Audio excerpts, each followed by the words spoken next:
नमस्कार दोस्तों, आइए सुनते हैं आज की कहानी। कोई ज़रूरत नहीं है अपने भाई भाभी को ज़्यादा सिर पर बैठाने की। मम्मी, आप नानी के यहाँ जाने के लिए पैकिंग करते हुए भी इतनी उदास क्यों लग रही हैं? आपको तो खुश होना चाहिए। नानी मामा से मिलने जा रही हैं। शिल्पी दीदी, जानू भैया भी मिलेंगे। नहीं नहीं, खुश तो हूँ, बस जाने से पहले क्या क्या काम निपटाने हैं यही सोच रही हूँ। खूब एंजॉय करना मम्मी, हमारी पढ़ाई के कारण तो आपका जल्दी निकलना भी नहीं होता, कहकर मेरे गाल पर किस कर मेरी बेटी आलिया चली गई। सही तो कह रही है, कोई मायके जाते हुए भी इतना उदास होता है। मायके जाते समय तो एक धीर गंभीर स्त्री भी चंचल तरुणी बन जाती है। पर आलिया को क्या बताऊं, कैसे दिखाऊं उसे अपने मन पर लगे घाव। 20 साल की ही तो है, दुनिया के दांव पेचों से दूर। अभी तो उसकी अपनी अलग दुनिया है, माँ बाप के साए में हंसते मुस्कुराते खिलखिलाती दुनिया। मेरे जाने के बाद शिखर, आलिया और उससे 3 साल छोटे भाई नितिन को कोई परेशानी न हो, इस बात का ध्यान रखते हुए घर की साफ सफाई करने वाली मीराबाई और खाना बनाने वाली मंजू को अच्छी तरह निर्देश दे दिए थे। अपना बैग बंद कर मैं रमन का ऑफिस से आने का इंतज़ार कर रही थी। शिखर ने भी खेल कर आने पर पहला सवाल यही किया, मम्मी पैकिंग हो गई? आप बहुत सीरियस लग रही हैं, क्या हुआ? नहीं, ठीक हूँ, कहते हुए मैंने मुस्कुराने की कोशिश की। इतने में रमन भी आ गए। हम चारों ने साथ डिनर किया। खाना खत्म होते ही रमन बोले, पारुल आज टाइम पर सो जाना, अब किसी काम की चिंता मत करना, सुबह 5 बजे एयरपोर्ट के लिए निकलना है। सब काम निपटाने में 11 बज ही गए। सोने लेटी तो अजीब सा दुख और बेचैनी थी, किसी से कह नहीं पा रही थी। और मुझे नहीं जाना माँ के घर, मुझे नहीं अच्छे लगते लड़ाई झगड़े। अक्सर सोचती हूँ कि शांति और प्यार से रहना बहुत मुश्किल काम है। बस रमन मेरी मनोदशा समझते हैं, लेकिन वे भी क्या कहें। कल मैं मुंबई एयरपोर्ट से फ़्लाइट पकड़ूंगी। 2 घंटों में दिल्ली पहुंचकर फिर टैक्सी से मेरठ मायके पहुंच जाऊंगी, जहां फिर कोई झगड़ा देखने को मिलेगा। झगड़ा वह भी माँ बेटे के बीच का, सोचकर ही शर्म आ जाती है। रिटायर्ड टीचर माँ और पढ़े लिखे मुझसे 5 साल बड़े विक्रम भैया, वीना भाभी और मेरी भतीजी शिल्पी व भतीजे जानू के बीच का झगड़ा।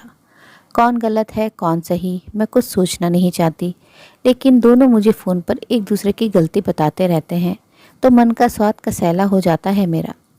मायके का यह तनाव आज का नहीं है, 5 साल पहले माँ जब रिटायर हुई थी तब से यही चल रहा है। आपस के स्नेह सूत्र कहाँ खो गए पता ही नहीं चला। पिछली बार मैं 2 साल पहले गई थी।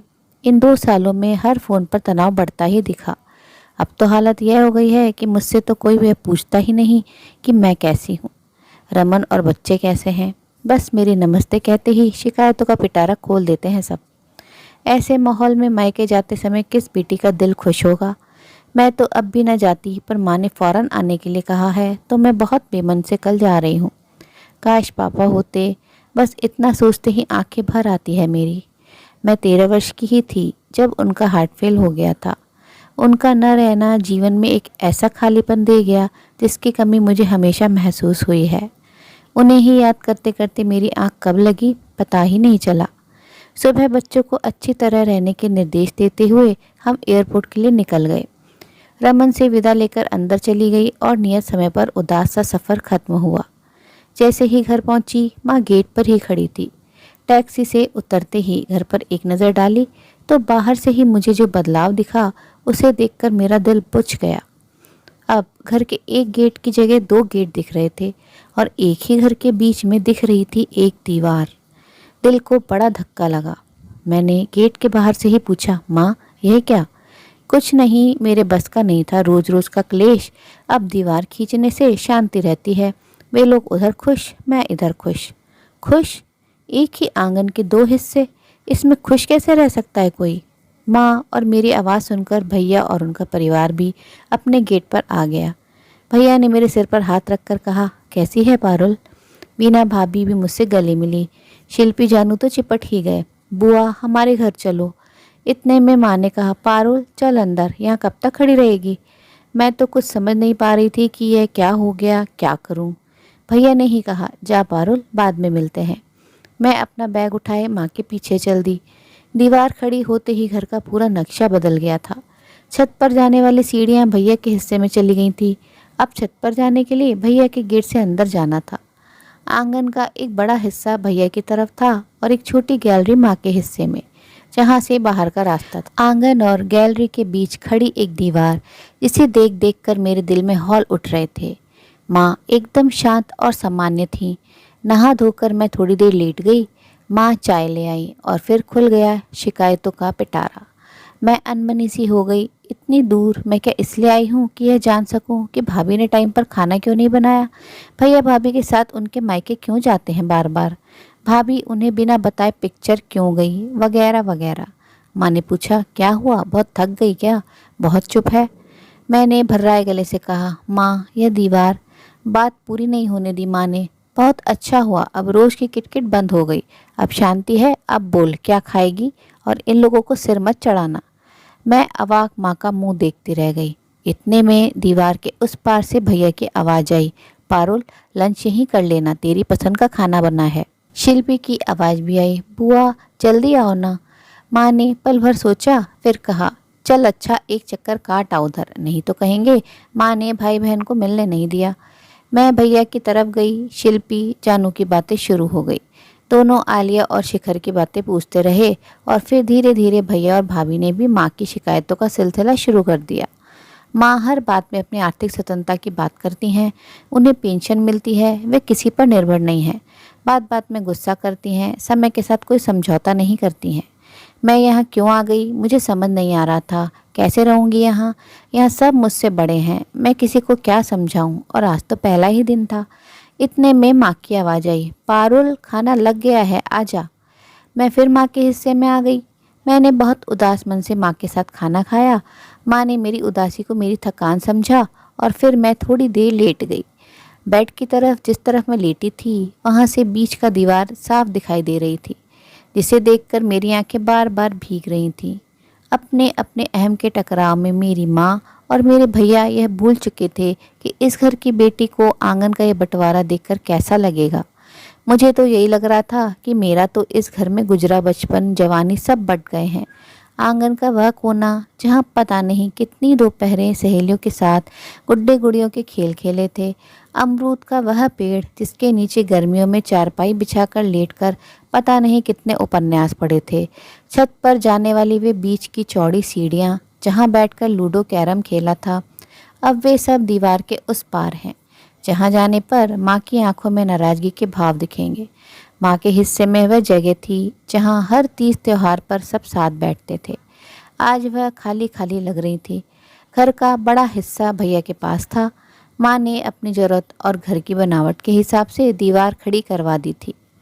यही चल रहा था। मैं भैया की तरफ होती तो माँ बुला लेती और बार बार पूछती कि विक्रम क्या कह रहा था। भैया भाभी पूछते, माँ मुझे क्या बताती है उनके बारे में। मैं कुछ खास नहीं का नपा तोला जवाब सबको दे देती। मुझे महसूस होता घर भी मेरे दिल की तरह उदास है। मैं मन ही मन अपने जाने के दिन गिनती रही। रमन और बच्चों से फ़ोन पर बात होती रहती थी। दिन भर मेरा पूरा समय इसी कोशिश में बीतता कि सबके संबंध अच्छे हो जाएं, लेकिन शाम तक परिणाम शून्य होता। एक दिन मैंने माँ से पूछ ही लिया, माँ मुझे आपने फ़ोन पर इस दीवार के बारे में नहीं बताया और फ़ौरन आने के लिए क्यों कहा था। माँ ने कहा, ऐसे ही वीना को दिखाना था, मैं अकेली नहीं हूँ, बेटी है मेरे साथ। मैंने भैया से पूछा, आपने फ़ोन पर बताया नहीं कुछ। जवाब भाभी ने दिया, बस फ़ोन पर क्या बताती है, दीवार खींचकर माँ खुश हो रही है तो हमें भी क्या परेशानी है, हम भी आराम से हैं।